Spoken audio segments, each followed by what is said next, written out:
అందరికీ నమస్కారం. నేను మీ Haripriya. Welcome to my channel. ఇవాల్టి వీడియోలో గాణ్గాపూర్ దత్తక్షేత్రం గురించి, స్వామివారి లీలలు, మహత్యాలు, మహిమల గురించి, ఈ క్షేత్రానికి ఎలా వెళ్ళాలి, అలాగే అక్కడ దొరికే అకామిడేషన్ గురించి చాలా వివరాలతో ఇవాల్టి వీడియోలో చాలా డీటెయిల్డ్గా తెలుసుకుందాం. గాణ్గాపూర్ ఈ క్షేత్రం పేరు వినే ఉంటారు. ఎంతో మంది భక్తులు దర్శించుకుని కూడా ఉంటారు. అయితే చాలామంది గాణ్గాపూర్ అనగానే దత్తాత్రేయ స్వామి క్షేత్రం అని టక్కున చెబుతారు. కానీ గాణ్గాపూర్ అంటే దత్తాత్రేయ క్షేత్రం అనడం సరైనదే, కానీ దత్తావతార క్షేత్రం అని అనడం ఇంకా సబబు.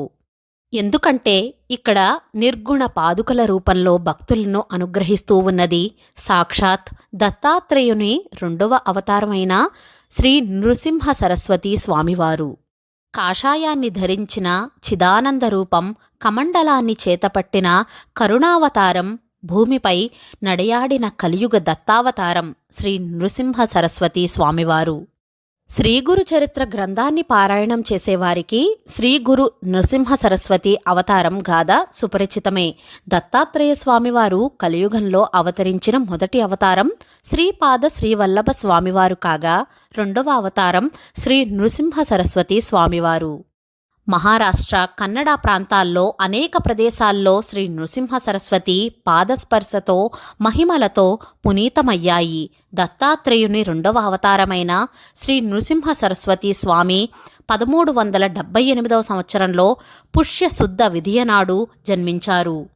కారణజన్ముడిని కనే భాగ్యాన్ని నోచుకున్న పుణ్యదంపతులు మాధవశర్మ, అంబాభవాని దంపతులు. నృసింహ సరస్వతి స్వామి పూర్వాశ్రమ నామం నరహరి.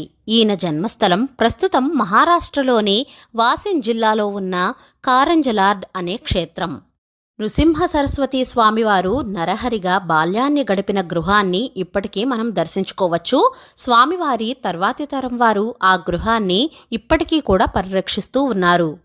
కారంజలార్డుకు వెళ్లే భక్తులు స్వామివారి నివసించిన ప్రదేశానికి వెళ్లి దర్శిస్తూ ఉంటారు. శ్రీ నృసింహ సరస్వతి స్వామివారు పుట్టినప్పటి నుంచి 7 సంవత్సరాల వయసు దాకా నరహరి ఒక్క మాట కూడా మాట్లాడలేదు. అలా అని మూగవాడు కాదు. తల్లిదండ్రులతో పాటు తోటివారు ఏమి చెప్పినా సరే అర్థం చేసుకునేవారు. సైగలతో మాత్రమే సమాధానం ఇచ్చేవారు. 7 సంవత్సరాలు ఉన్నప్పుడు నరహరికి ఒడుగును నిర్వహించినప్పుడు మొట్టమొదటిసారిగా గాయత్రీ మంత్రాన్ని పఠించారు. భవతి భిక్షాం దేహి అంటూ తల్లితో తొలిసారిగా మాట్లాడారు. వేదాలను అలవోకగా చెప్పారు. అప్పుడే తమ బిడ్డ సామాన్య బాలుడు కాదని, అవతార పురుషుడని తల్లిదండ్రులకు అర్థమయ్యింది. 8 సంవత్సరాల ప్రాయంలో నరహరి కాషాయాన్ని ధరించి తల్లిదండ్రుల వద్ద సెలవు తీసుకుని సన్యాస ధర్మాన్ని అవలంబించేందుకు దేశాటనకు బయలుదేరారు. అలా సుదీర్ఘకాలం ప్రయాణించిన నరహరి 2 ఏళ్ల తర్వాత విశ్వనాథుడు కొలువై ఉన్న వారణాసి క్షేత్రానికి చేరుకున్నారు.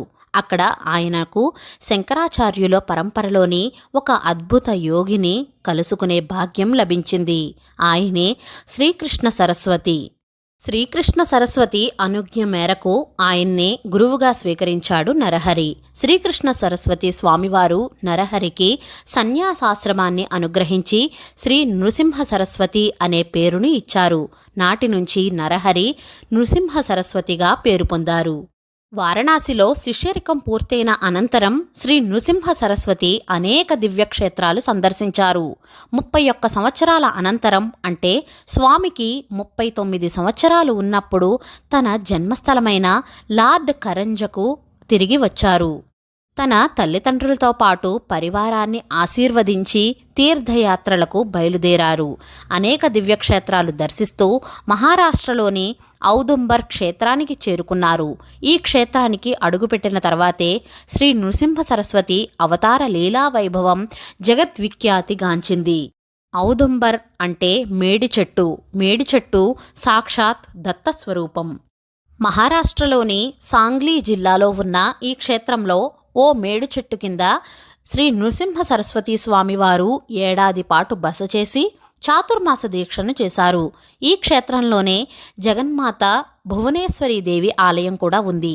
ఈ క్షేత్ర ప్రస్తావన గురు చరిత్ర గ్రంథంలోని 17వ అధ్యాయంలో మనకు కనిపిస్తూ ఉంటుంది.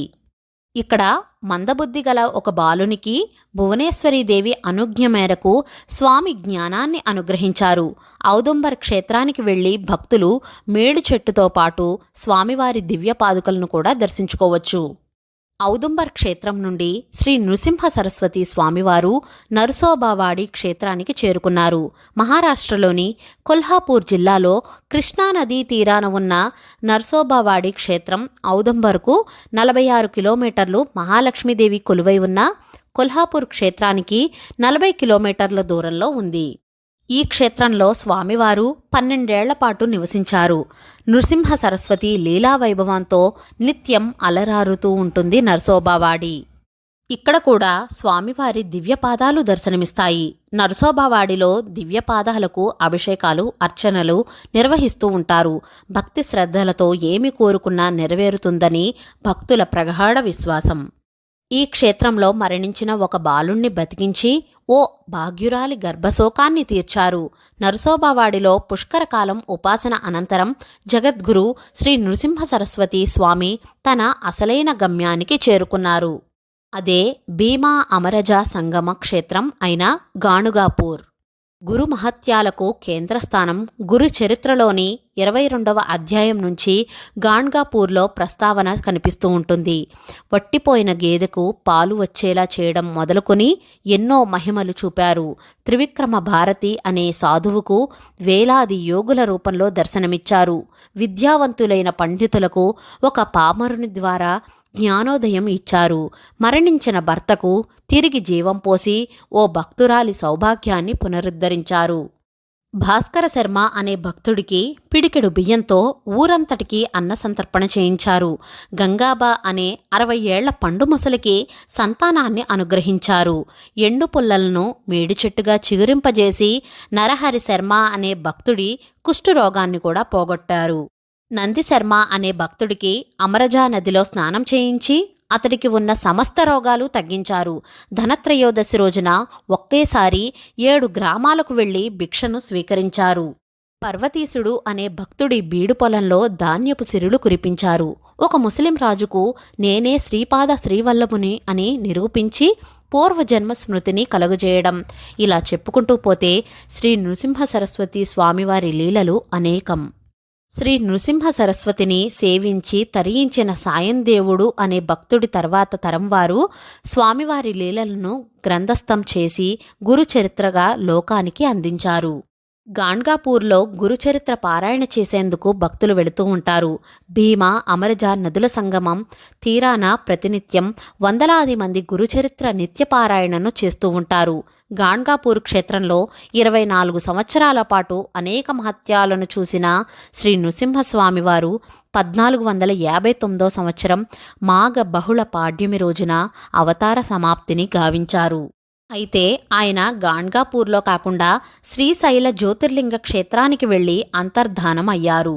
గాణ్గాపూర్లో తాను ధరించిన నిర్గుణ పాదుకలను మాత్రమే వదిలిపెట్టి అతి ముఖ్యమైన 4 శిష్య బృందంతో కలిసి శ్రీశైలానికి చేరుకున్నారు.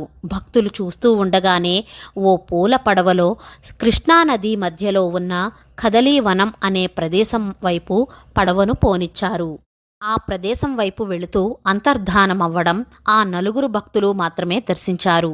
ఆయన అంతర్ధానానికి గుర్తుగా 4 స్వర్ణ కమలాలు నీటిలో కొట్టుకురాగా ఆ 4 భక్తులు దాన్ని తీసుకుని గాణ్గాపూర్ క్షేత్రానికి తిరిగి చేరుకున్నారు. మనకు శ్రీశైల క్షేత్రం అనగానే భ్రమరాంబిక, మల్లికార్జున స్వామివారే గుర్తు వస్తారు. కానీ దత్తోపాసకులు ఇదే క్షేత్రంలో ఉన్న కదలీవనాన్ని దర్శిస్తారు. పాతాళగంగ నుండి బోటు ద్వారా కదలీవనానికి చేరుకుని స్వామివారు అంతర్ధానమైన ప్రదేశాన్ని దర్శించుకోవచ్చు. సంక్షిప్తంగా ఇది శ్రీ నృసింహ సరస్వతి స్వామివారి గురుచరిత్ర. ఆయన నడయాడిన లార్డ్ కరంజా, ఔదుంబర్, నరసోబావాడి, గాణ్గాపూర్ ఇప్పటికీ కూడా భక్తుల పాలిట కల్పవృక్షాలుగా అలరారుతున్నాయి. భక్తులు కోరినంతనే అదృశ్య రూపంలో అనుగ్రహిస్తూ ఉంటారు శ్రీ నృసింహ సరస్వతి స్వామివారు. గాణ్గాపూర్కు వెళ్లిన భక్తులు ఎవరైనా ముందుగా భీమా అమరజ సంగమంలో పుణ్యస్నానాలు ఆచరిస్తారు. ఆ పుణ్యప్రదేశం ఇదే. ఈ నదీ తీరంలోనే శ్రీ నృసింహ సరస్వతి స్వామివారు అష్టతీర్థాలను ఏర్పాటు చేశారు. ఈ సంగమ ప్రదేశం తీరాన్నే భక్తులు ఔదంబర వృక్షాన్ని దర్శించుకోవచ్చు. నరహరి శర్మ అనే భక్తుడికి కుష్ఠవ్యాధి రోగాన్ని పోగొట్టినందుకు ఒక ఎండిపోయిన పుల్లను మేడి చెట్టుగా మార్చారు. ఈ మేడు వృక్షం సాక్షాత్ తన ప్రతిరూపమేనని నృసింహ సరస్వతి ప్రకటించారు. నాటి నుంచి ఈ పవిత్ర క్షేత్రం దగ్గర భక్తులు ప్రదక్షిణలు చేసి తరిస్తూ ఉంటారు. ఇక అసలైన గమ్యస్థానానికి చేరుకుందాం రండి. గాణగాపూర్ క్షేత్రంలో నడిబొడ్డున భక్తుల పాలిట కలియుగ దత్తనిలయంగా అలరారుతున్న శ్రీ నృసింహ సరస్వతి నిర్గుణ పాదుక ఆలయం ఇదే. నిలువెత్తు గోపురంతో దర్శనమిచ్చే ఈ ఆలయంలోని శ్రీ నృసింహ సరస్వతి స్వామివారు నిర్గుణ పాదుకల రూపంలో అదృశ్య రూపుడై భక్తులకు అనునిత్యం అనుగ్రహిస్తూ ఉన్నారు. ఆలయంలో అడుగుపెట్టిన తర్వాత ఇతర ఆలయాలకు భిన్నంగా ఇక్కడ చిన్న కిటికీ లాంటి రంధ్రం నుంచి మాత్రమే స్వామివారి గర్భగుడి ఆలయాన్ని దర్శించుకోవాల్సి ఉంటుంది. నిత్యం తపోనిష్టలతో గడిపే స్వామివారికి అంతరాయం కలగకూడదని కారణంగా ఈ ఏర్పాటు చేశారని చెబుతూ ఉంటారు. ఆ చిన్న కిటికీ నుంచి చూస్తే మీకు ముఖార విందాలు 2 పాదుకలు దర్శనమిస్తాయి. ఈ 3 ముఖాలు కూడా త్రిమూర్తులకు ప్రతిరూపాలుగా భావిస్తూ ఉంటారు. ఒక ముఖం బ్రహ్మకు, 2వ ముఖం విష్ణువుకు, 3వ ముఖం పరమేశ్వరునికి ప్రతీకగా భావిస్తారు. మధ్యలో ఉన్న ముఖం శ్రీ నృసింహ సరస్వతి స్వామిగా అలంకరిస్తారు. గాణగాపూర్ వెళ్ళినప్పుడు నిర్గుణ పాదుకలను కనులారా దర్శించండి. శ్రీ నృసింహ సరస్వతిని శరణు వేడి మీ అభీష్టాలను నెరవేర్చమని ప్రార్థించండి.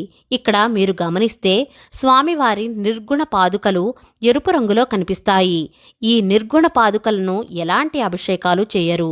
కేవలం కుంకుమ పువ్వును లేపనంగా పూస్తారు. ఆ లేపనం కారణంగానే పాదుకలు ఎరుపు రంగులో దర్శనమిస్తాయి. పాదుకలకు లేపనంగా పూసిన కుంకుమ పువ్వును ప్రసాదంగా అందజేస్తారు.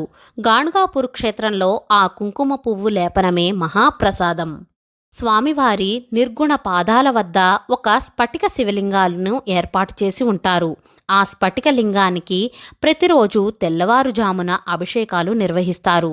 నిర్గుణ పాదుకలు ఉన్న ఈ గర్భాలయంలోనే ఒక పక్కగా చింతామణి గణపతి కూడా దర్శనమిస్తారు. ఈ చింతామణి గణపతిని శ్రీ నృసింహ సరస్వతి స్వామివారు ప్రతిరోజు స్వయంగా పూజించేవారు. గాణగాపూర్లో శ్రీ దత్తస్వరూపుడైన శ్రీ నృసింహ సరస్వతి స్వామివారు ఇప్పటికీ అదృశ్య రూపంలో సంచరిస్తూ ఉంటారని, నిర్గుణ పాదుకల రూపంలో నిగూఢంగా ఉంటారని భక్తుల విశ్వాసం. ఈ క్షేత్రానికి మనం వెళ్ళాలి అనుకుంటే వెళ్ళలేము. ఆ దత్తుడి ఆజ్ఞ ఉంటే తప్ప మనం ఆయన ఆలయంలోకి కూడా అడుగుపెట్టలేము. స్వామివారి నిర్గుణ పాదుకల నిజరూప దర్శనం మనకు జన్మజన్మల పుణ్యఫలం. గాణగాపూర్లో స్టే చేయడానికి చాలా హోటల్స్, రూమ్స్ లభిస్తాయి. ఏసీ, నాన్ ఏసీ కూడా ఉన్నాయి. అదేవిధంగా ఆశ్రమాల్లో కూడా రూమ్స్ లభిస్తాయి. మీరు ఆశ్రమంలో స్టే చేయాలి అనుకుంటే అవధూత ఆశ్రమం చాలా బాగుంటుంది అని చెప్తూ ఉంటారు. ఇది సంగమ రోడ్లో ఉంటుంది. ఈ క్షేత్రానికి ఎలా వెళ్ళాలి, ట్రైన్ జర్నీ కానీ బస్సుల్లో కానీ ఆ డీటెయిల్స్ అన్నీ కూడా నేను డిస్క్రిప్షన్లో మెన్షన్ చేస్తున్నాను, చెక్ చేయండి. గాణగాపూర్లో చాలా విశేషాలు ఉన్నాయి. అవన్నీ కూడా నేను నెక్స్ట్ వీడియోస్లో సిరీస్ రూపంలో మీకు అందిస్తాను. అవేమిటంటే భిక్ష గురించి, ఔదంబర వృక్షం దగ్గర గురుచరిత్ర పారాయణ ఎందుకు చెయ్యాలి, పల్లకీ సేవ గురించి, అష్టతీర్థాల గురించి, పౌర్ణమి రోజు దత్తదర్శనం గురించి, ఇలా ఎన్నో వీడియోస్ను మీకు సిరీస్ రూపంలో అందిస్తూ ఉంటాను. ఇవాల్టి వీడియో మీకు నచ్చినట్లయితే please like, share, subscribe to my channel. మరో సరికొత్త వీడియోతో మళ్ళీ కలుస్తాను. నేను మీ Haripriya. Thank you for watching.